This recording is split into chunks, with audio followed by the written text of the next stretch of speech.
राधे राधे प्रिय भक्तों, कैसे हैं आप लोग। आपका हर दिन शुभ और मंगलमय हो और भगवान की कृपा आपके समस्त परिवार पर सदा सर्वदा बनी रहे। तो भक्तों, चलिए आज आप रसपान कीजिए आषाढ़ माह महात्म्य के अध्याय 19 का। इससे पहले कि सभी अध्यायों को सुनने के लिए, कमेंट करने के लिए और उसे सराहने के लिए आपका दिल से धन्यवाद। देवर्षि नारद के पूछने पर श्री ब्रह्मा जी कहते हैं, हे मुनि, किष्किंधा तीर्थ बहुत ही विख्यात है। वह मनुष्यों की संपूर्ण कामनाओं को पूर्ण करने वाला और समस्त पापों को शांत करने वाला है। वहाँ पर भगवान शंकर निवास करते हैं। नारद, अब उस तीर्थ के स्वरूप का वर्णन करता हूँ, भक्ति पूर्वक सुनो। पूर्व काल में दशरथ नंदन भगवान श्री राम ने किष्किंधा निवासी वानरों को साथ लेकर जब समस्त लोगों को रुलाने वाले रावण को युद्ध में सेना और उसके पुत्रों सहित मार डाला, तब सीता को पुनः प्राप्त करके अपने भाई लक्ष्मण, महाबली वानर, बलवान विभीषण और देवताओं के साथ वे स्वस्ति वाचन पूर्वक पुष्पक विमान से अयोध्या की ओर लौटे। पुष्पक विमान कुबेर का था। वह शीघ्रगामी और इच्छा अनुसार चलने वाला था। भगवान राम शत्रुओं का संहार करने वाले और शरणार्थी पुरुषों को शरण देने वाले थे। उन्होंने विमान से अयोध्या लौटते समय मार्ग में लोक पावनी गौतमी गंगा को देखा, जो समस्त अभिष्ट वस्तुओं को देने वाली तथा मन और नेत्रों के संताप का निवारण करने वाली है। गंगा जी का दर्शन करके महाराज श्री राम उनके तट पर उतरे और हनुमान आदि संपूर्ण वानरों को संबोधित करके हर्ष गदगद वाणी में कहने लगे कि यह गौतमी गंगा संपूर्ण जीवों की जननी है। ये भोग तो देती ही है, साथ ही मोक्ष भी दे सकती है। भयंकर पापों का संहार कर डालती है। इनकी समानता करने वाली दूसरी कौन नदी है, जिन्हें महर्षि गौतम ने सबको शरण देने वाले भगवान शंकर की आराधना करके जटा सहित प्राप्त किया था। ये संपूर्ण अभिलक्षित फलों की जननी और अमंगलों का नाश करने वाली है और ये समस्त संसार को पवित्र करने में भी समर्थ है। समस्त सरिताओं की जननी गंगा का आज प्रत्यक्ष दर्शन हुआ। मैं मन, वाणी और शरीर द्वारा सदा ही इन शरणागत वत्सला गंगा जी की शरण लेता हूँ। भगवान श्री राम का ये वचन सुनकर समस्त वानरों ने भी गंगा जी में डुबकी लगाई और संपूर्ण लौकिक उपहारों तथा अनेक प्रकार के पुष्पों द्वारा उनकी विधिवत पूजा की। श्री रामचंद्र जी ने श्री महादेव जी का यथावत पूजन करके सर्व भावोपयुक्त वाक्यों द्वारा तपन किया। संपूर्ण वानरों ने भी प्रसन्न होकर नृत्य और गान किया। भगवान श्री राम ने अपनी प्रिया जानकी तथा प्रेमी वानरों के साथ सुखपूर्वक वह रात व्यतीत की। सुबह उठकर भगवान अत्यंत प्रसन्नता पूर्वक गोदावरी नदी की स्तुति करने लगे। अब फिर अपने भक्त गणों का सम्मान करके वे वहां अनिर्वचनीय आनंद का अनुभव करने लगे। उस निर्मल प्रभात में सूर्योदय होने पर विभीषण ने दशरथ नंदन श्री राम से कहा कि हे भगवान, हम लोग इस तीर्थ में रहने से अभी तृप्त नहीं हुए, अतः कुछ समय और निवास करें। मेरा विचार है 4 रात और यहाँ ठहरा जाए, फिर सब लोग साथ ही अयोध्या चलेंगे। विभीषण की बात का वानरों ने भी अनुमोदन किया। फिर भगवान शिव की पूजा करते हुए 4 रात वे और ठहर गए। वहाँ महादेव जी सिद्धेश्वर के नाम से प्रसिद्ध थे और उन्हीं के प्रभाव से रावण अत्यंत प्रबल हो गया था। इस प्रकार सब लोग अपने द्वारा स्थापित किए हुए शिवलिंग की पूजा करते हुए 5 दिनों तक वहाँ ठहरे रहे। श्री राम ने अपने संपूर्ण सहायकों के साथ शुद्ध हृदय से संपूर्ण शिवलिंगों को मस्तक झुकाया। किष्किंधा निवासी सभी वानरों द्वारा सेवित होने के कारण वह स्थान किष्किंधा तीर्थ कहलाया। वहाँ स्नान करने मात्र से बड़े पाप नष्ट हो जाते हैं।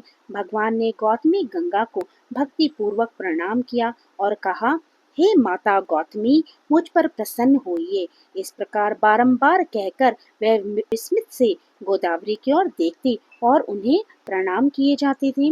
तब से विद्वान पुरुष उस पुण्यमय तीर्थ को किष्किंधा तीर्थ कहने लगे और जो भी इस प्रसंग का पाठ, स्मरण अथवा भक्ति पूर्वक श्रवण करता है, उसके पापों को भी ये तीर्थ हर लेता है। फिर जो लोग वहाँ स्नान और दान करते हैं, उनके लिए तो कहना ही क्या है। उसके बाद व्यास तीर्थ और प्राचेष्ट तीर्थ है, उनका महात्म्य बताता हूँ, सुनो। मेरे 10 मानस पुत्र हुए जो जगत की सृष्टि करने वाले थे। वे पृथ्वी का अंत कहाँ है इस बात का पता लगाने के लिए चले गए। तब मैंने पुनः अन्य पुत्रों को उत्पन्न किया, परंतु वह भी अपने भाइयों की खोज करने के लिए चले गए। जो पहले के गए थे वो तो गए ही, कभी लौटकर दूसरे भी नहीं आए। उस समय परम बुद्धिमान दिव्य अंगिरस नामक मुनि उत्पन्न हुए। वे वेद वेदांगों के तत्व को जानने वाले और संपूर्ण शास्त्रों में प्रवीण थे।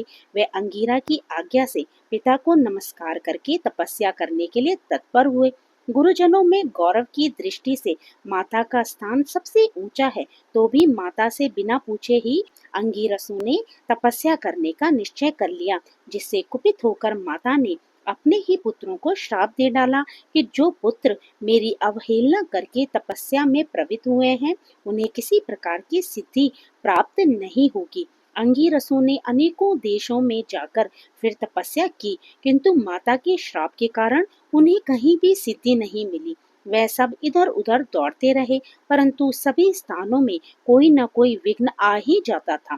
कहीं राक्षसों से, कहीं मनुष्यों से, कहीं युवती स्त्रियों से और कहीं अपने शरीर के ही दोष से तपस्या में विघ्न पड़ जाया करता था। इस प्रकार भटकते हुए सब अंगिरस तपस्वियों में श्रेष्ठ अगस्त्य जी के पास गए और उन्हें प्रणाम करके विनीत भाव से कहने लगे, हे भगवान, हम अनेक उपायों से बारंबार प्रयत्न करते हैं, तो भी किस दोष से हमारी तपस्या सिद्ध नहीं होती। आप तपस्या में सबसे बढ़ चढ़कर हैं, अतः कोई उपाय हो तो बताइए। हे ब्राह्मण, आप ज्ञानियों में भी श्रेष्ठ, वक्ताओं में भी श्रेष्ठ वक्ता, संयमी पुरुषों में भी सबसे अधिक शांत, दयावान, प्रियकारी, क्रोध शून्य तथा द्वेष से रहित हैं। अतः हमने जो कुछ भी पूछा है उसे बताइए। जो अहंकारी, दयाहीन, गुरु सेवा रहित, असत्यवादी और क्रूर हैं, वे तत्व को नहीं जानते। अगस्त मुनि ने थोड़ी देर तक तो ध्यान किया, उसके बाद उन सभी लोगों से धीरे धीरे कहा, ब्रह्मा जी ने आपको प्रजापति बनाया है, अब तक आप लोगों की तपस्या पूर्ण नहीं हुई है। इसमें कोई न कोई कारण तो अवश्य है, आप लोग उसी कारण का स्मरण कीजिए। ब्रह्मा जी ने पहले जिन मानस पुत्रों को उत्पन्न किया था वे चले गए और बहुत सुखी हुए, परंतु जो उनकी खोज में गए वे ही फिर अंगिरस हुए हैं। वे ही आप लोग हैं जो समय पाकर इस रूप में आए हैं। आप धीरे धीरे प्रयास करते रहें तो प्रजापति से भी बढ़ चढ़कर हो जाएंगे और इसमें तनिक भी संदेह नहीं है। यहाँ से तपस्या करने के लिए आप लोग त्रिभुवन पावनी गंगा के तट पर जाइए। संसार में शिव वल्लभा गंगा के समान दूसरा कोई सिद्धि का उपाय नहीं है। वहाँ पावन प्रदेश में आश्रम के भीतर ज्ञानंद गुरु की सेवा कीजिए, उनकी पूजा कीजिए, वही आप लोगों के सब संशयों का निवारण करेंगे। तब अंगिरसों ने महर्षि अगस्त्य से पूछा, हे मुनिवर, ज्ञानद किसको कहते हैं? ब्रह्मा, विष्णु, महेश, आदित्य, चंद्रमा, अग्नि और वरुण, इनमें से कौन ज्ञानद है? तब अगस्त्य जी ने कहा, ज्ञानद का स्वरूप बताता हूँ, सुनो। जो जल है वही अग्नि है, और जो अग्नि है वही सूर्य कहलाता है। जो सूर्य है वही विष्णु है, और जो विष्णु है वही सूर्य है। जो ब्रह्मा है वही रुद्र है, और जो रुद्र है वही सब कुछ है। इस प्रकार जिसको एक ही सर्वोपता का ज्ञान हो उसी को ज्ञानद कहते हैं। देशिक, प्रेरक, व्याख्याकार, उपाध्याय और शरीर का जनक आदि बहुत से गुरु हैं, किंतु उनमें जो ज्ञानदाता गुरु है वह सबसे बड़ा है। यहाँ उसी ज्ञान की बात कही गई है जिससे भेद बुद्धि का नाश हो जाए। एकमात्र अद्वितीय शिव ही सब कुछ है। विद्वान ब्राह्मण उन्हीं का इंद्र, मित्र और अग्नि आदि अनेक नामों से वर्णन करते हैं। अनेक नाम और अनेक रूपों में जो भगवान के तत्व का वर्णन किया जाता है वह अज्ञानी जनों का उपकार करने के लिए है। इस प्रकार अगस्त्य मुनि के ऐसे वचन सुनकर वह सभी अंगिरस गुण गाथा गान करते हुए वहां से चले गए। उनमें से 5 तो उत्तर गंगा के तट पर गए और 5 दक्षिण गंगा के वहां महर्षि अगस्त्य के बताए हुए देवताओं की विधि पूर्वक पूजन करने लगे। विशेषतः आसनों पर बैठकर वे तत्व का विचार किया करते। इससे उनके ऊपर समस्त देवता प्रसन्न हुए और कहने लगे, विश्व योनि ब्रह्मा जी ने युग के आदि में जो शिष्टा के पद की कल्पना की थी वह इसलिए कि अधर्मों की निवृत्ति हो, वेदों की स्थापना हो, संपूर्ण लोगों का उपकार हो, धर्म अर्थ और काम की सिद्धि हो तथा पुराण स्मृति वेद और धर्म शास्त्रों के अर्थ का ठीक ठीक निश्चय हो। इसके अनुसार तुम सभी लोगों को जगत शिष्टा का पद प्राप्त होगा। तुम सब उसी पद के अनुरूप होंगे। हे नारद, वे क्रमशः धीरे धीरे प्रजापति होंगे। जब अधर्म बढ़ेगा, वेदों का पराभव होगा और उन पर संकट आएगा, उस समय वेदों का उद्धार करने के लिए वे भावी व्यास होंगे। गंगा का उत्तम तट ही उनकी तपस्या का उत्तम स्थान होगा और वहाँ शिव, विष्णु, मैं, सूर्य, अग्नि और जल ये सब उपस्थित रहेंगे। इनसे बढ़कर पवित्र और इनसे श्रेष्ठ कहीं कुछ भी नहीं है। केवल पर ब्रह्म ही इन सब के आकारों में प्रकट हुआ है। सर्व स्वरूप शिव जो व्यापक तथा संपूर्ण भाव पदार्थों का रूप धारण करने वाले हैं, समस्त प्राणियों पर कृपा करने के लिए उस तीर्थ में विशेष रूप से रहते हैं। उनके साथ संपूर्ण देवता भी निवास किया करते हैं। भगवान शिव सभी का अनुग्रह करने वाले हैं। वे अंगिरस, धर्मव्यास और वेदव्यास के नाम से प्रसिद्ध होंगे। उनका तीर्थ भी व्यास तीर्थ के नाम से ही तीनों लोकों में विख्यात है। व्यास तीर्थ बहुत ही उत्तम है। उसका जल पाप रूपी कीचड़ को धोने वाला, मोह रूप अंधकार को और मद का नाश करने वाला तथा मनुष्यों को सभी प्रकार की सिद्धि देने वाला है। जय श्री कृष्णा। राधे राधे। आज का अध्याय यहीं पर विराम लेता है।